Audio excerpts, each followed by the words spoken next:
बिस्मिल्लाहिर्रहमानिर्रहीम। प्यारे बच्चों, आज हम पढ़ेंगे Dalton's law of partial pressure के बारे में। Dalton law of partial pressure explain the pressure of mixture of gases. तो जैसा कि हम पहले पढ़ चुके हैं गैसेस की प्रॉपर्टीज़ में कि molecules of gases freely move from one place to another place and during their motion they collide with each other and also collide with wall of container. When these molecules collide with wall of container, they exert some pressure on wall of container. They exert some force on the wall of container. If we divide this force by area of container, we get the pressure, because pressure is the force exerted on unit area. So Dalton total pressure exerted by mixture.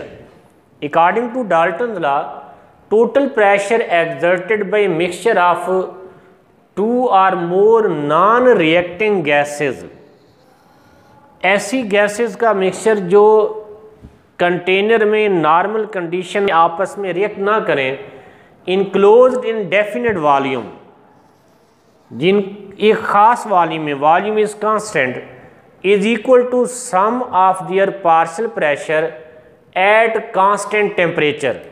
यहाँ temperature भी constant होना चाहिए, at constant temperature,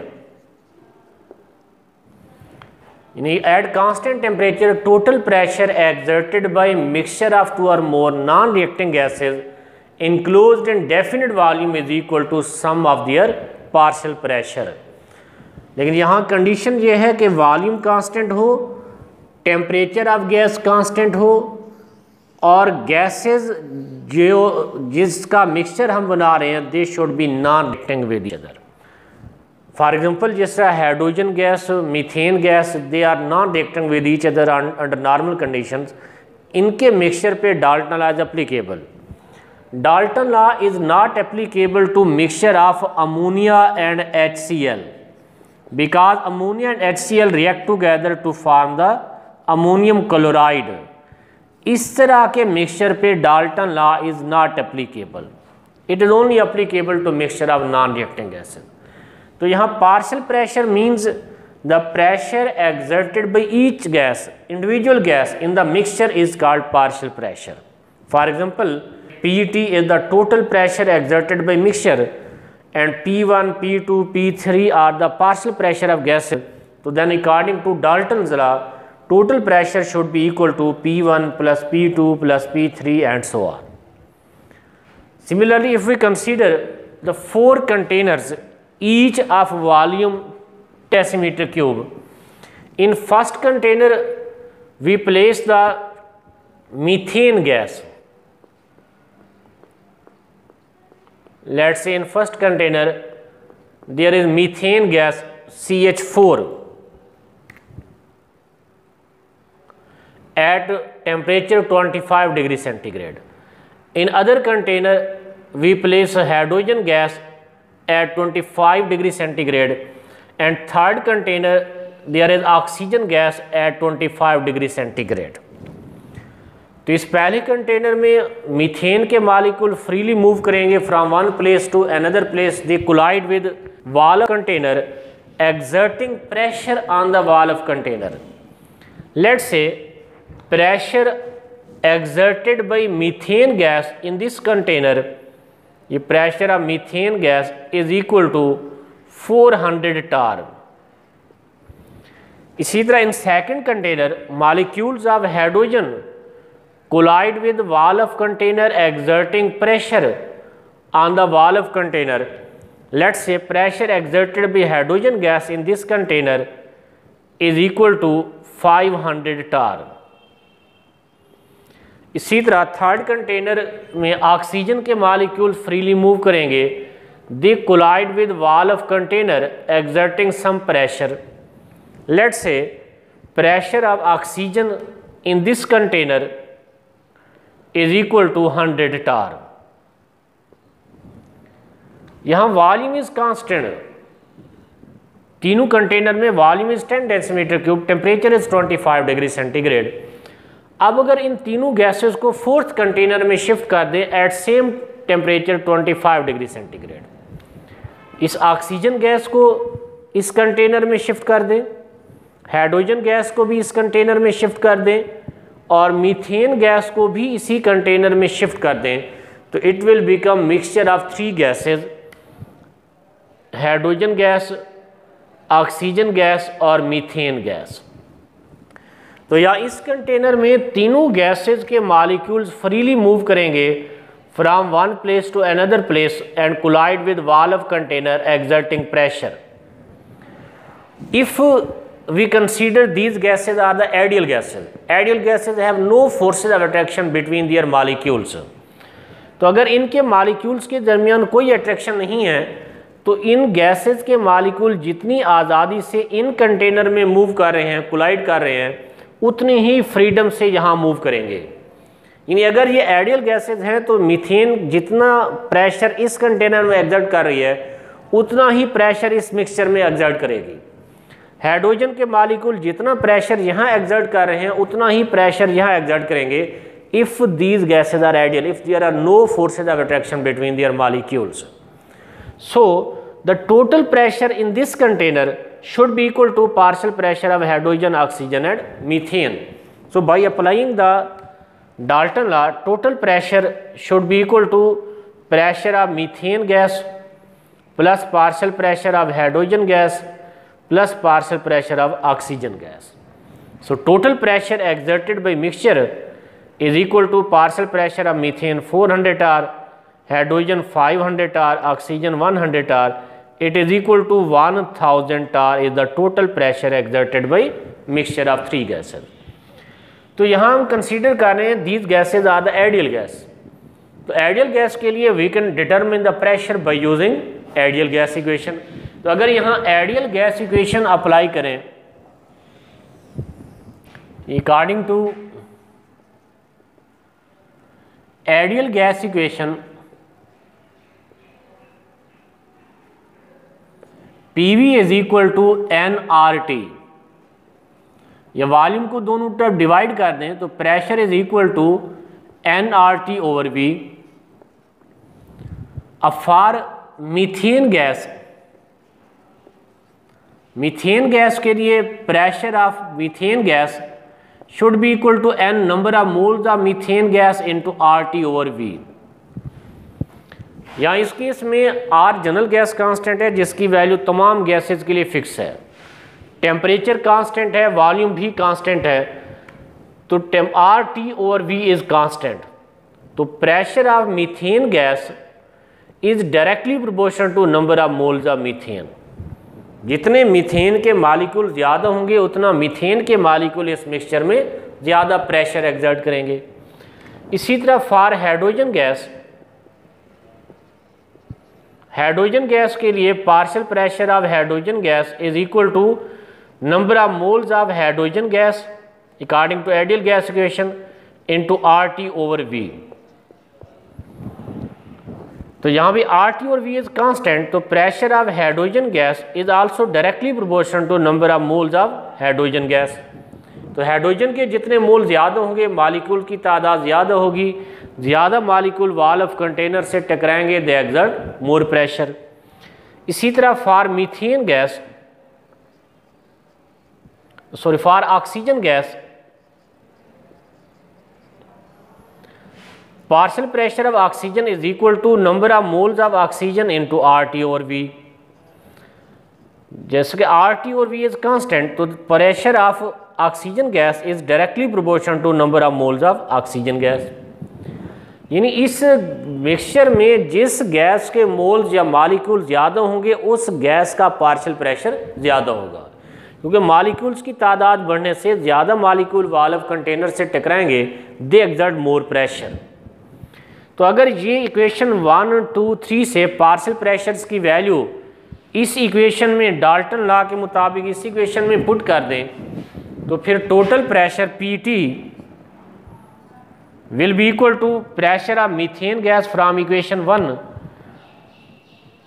number of moles of methane gas into RT over V, plus pressure of hydrogen gas NH2 RT over V, plus pressure of oxygen gas NO2 RT over V। RT और V constant है, अगर इसमें common ले लें तो total pressure is equal to number of moles of methane plus moles of hydrogen plus moles of oxygen into RT और V। तो mixture contain 3 gases, तीनों के मोल्स को जमा कर लें तो it is called total number of moles into RT over V। तो इस इक्वेशन से we can calculate the total pressure exerted by mixture of gases. तो चूँकि RT और V कांस्टेंट है, total pressure is also directly proportional to total moles. तो उस mixture में टोटल प्रेशर ज़्यादा होगा जिसके टोटल मोल्स की तादाद ज़्यादा होगी। तो जिस मिक्सचर में टोटल मोल ज़्यादा होंगे, टोटल मोल ज़्यादा होने से मॉलिक्यूल्स की तादाद ज़्यादा होगी, ज़्यादा मॉलिक्यूल वॉल ऑफ कंटेनर से टकराएंगे, दे एक्सर्ट मोर प्रेशर। तो इस इक्वेशन से you can calculate the total pressure exerted by mixture of gases. In equation से अगर गैस के मोल्स की तादाद दी गई हो तो we can calculate the partial pressure of gases.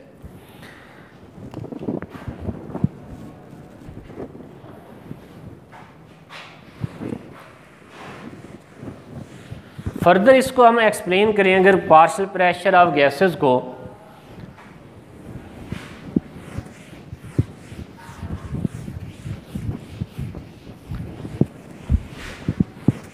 For example if we consider the mixture of 2 gases, ये calculation of partial pressure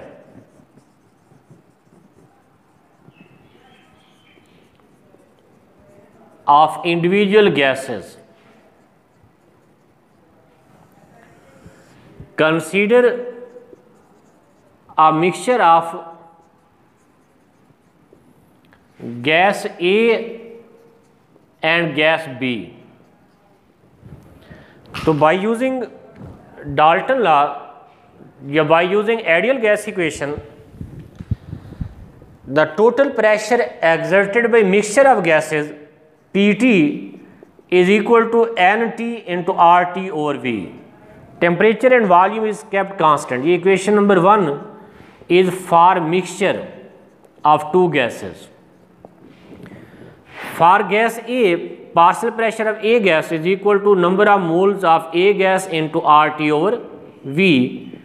This equation 2 is for gas A. इसी तरह बी गैस के लिए partial pressure of B gas is equal to moles of B gas into RT over V. Equation number 3 is for gas B. अगर equation 1 को equation 2 पे divide कर लें by dividing equation 1 bye 2, तो equation 2 है PA is equal to NA RT और V। इस पे इक्वेशन नंबर 1 को डिवाइड करें, ये PT डिवाइडेड बाई इधर NT RT over V। RT और V से RT और V कैंसिल हो जाएगा, तो partial pressure of A divided by total pressure is equal to moles of A divided by total moles. या टोटल प्रेशर को दोनों तरफ मल्टीप्लाई कर दें तो partial pressure of A gas is equal to number of moles of A over NT into total pressure. यहाँ N is the number of moles of A gas, NT is the total number of moles in the mixture, and the ratio of number of moles of one gas to total moles is known as mole fraction. इस ratio को mole fraction कहते हैं। Mole fraction is represented by X। Mole fraction of A gas is equal to number of moles of A gas divided by total number of moles. Ratio of number of moles of one gas to total mole is known as mole fraction. Or mole fraction is always less than 1 because total moles are always greater than moles of individual gas. And the sum of mole fraction of all gases and mixture is always equal to unity. तो ये value equation 4 में put करें तो partial pressure of A gas will be equal to mole fraction of A gas into total pressure. इसी तरह partial pressure of B gas is equal to mole fraction of B gas into total pressure. तो इस equation 5 से या equation 6 से आप किसी भी गैस का पार्शियल प्रेशर मालूम कर सकते हैं। यानी partial pressure directly depend upon the mole fraction of gas. उस गैस का पार्शियल प्रेशर ज़्यादा होगा जिसका मोल फ्रैक्शन ज़्यादा हो, और मोल फ्रैक्शन उसका ज़्यादा होगा जिसके मोल्स की तादाद ज़्यादा हो। या अगर मोल फ्रैक्शन इस तरह भी मालूम कर सकते हैं, P को टोटल प्रेशर को दोनों तरफ डिवाइड कर लें तो mole fraction of A gas is equal to partial pressure of A divided by total pressure. इससे you can calculate the number of mole fraction of any component. Mole fraction इस तरह भी डिटरमिन किया जा सकता है, number of moles of one gas divided by total moles, या mole fraction is also equal to partial pressure of one gas divided by total pressure. क्योंकि ये पहले चैप्टर के स्टार्ट में पढ़ा था कि गैसेस की कंसंट्रेशन मोस्टली हम मेजर करते हैं इन यूनिट ऑफ प्रेशर। तो जब गैसेस की कंसंट्रेशन प्रेशर के यूनिट में मेजर करेंगे तो mole fraction is equal to partial pressure divided by total pressure. अगर गैसेस की कंसंट्रेशन मोल्स की टर्म में मेजर कर रहे हैं तो फिर mole fraction is equal to moles of gas divided by total moles. तो बहरहाल by using these equation we can calculate the partial pressure of any gas. यानी partial pressure of any gas is equal to product of mole fraction of gas and total pressure exerted by mixture of gases. तो ये था कि हम total pressure कैसे calculate करते हैं Dalton law के मुताबिक या पार्शियल प्रेशर। इंशाल्लाह नेक्स्ट लेक्चर में we will discuss the application of Dalton law कि ये डाल्टन लॉ कहाँ अप्लाई होता है।